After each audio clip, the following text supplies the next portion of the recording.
daar was wel 'n konsep wat die hele tyd opkom en is selfbeskikking. Nou, iets waaroor jy baie sterk voel. Jy weet, dat die sentrale regering moet maar 'n mag hê en Ja. van onderaf moet ons mense bemagtig om hulle eie sake te bestuur. So 'n volksstaat. Kom ek sê eers, die woord wat ek hoofsaaklik gebruik is selfregering, maar ek het nie 'n probleem met die woord selfbeskikking nie. Ek dink die woord het ongelukkig bagasie gekry. Ek dink ons moet die woord rehabiliteer.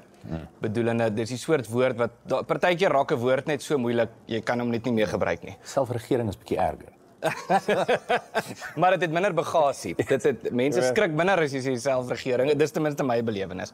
Maar ek weet nie, die punt is ek dink daar's verskillende opsies. Wat anders as 'n provinsie of 'n staat wat jy sê ons gaan nou hier onsself regeer?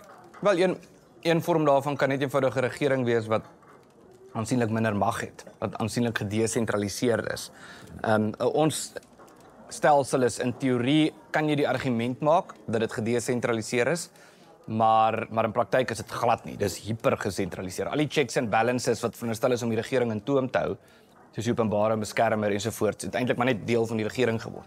So, dit is een vorm daarvan. Dit is net eenvoudig 'n stelsel waar die regering net minder mag het. 'n Ander vorm daarvan is 'n stelsel waar daar groter voorsiening vir minderheidsregte is. Praktiese voorbeeld daarvan is 'n gemeenskap in Suid-Afrika het nie die reg op onderwysinstellings nie. 'n Individu het die reg. So jy as 'n persoon het die reg om in Afrikaans skool te gaan, maar die Afrikaanse gemeenskap het nie 'n reg op Afrikaanse skole nie.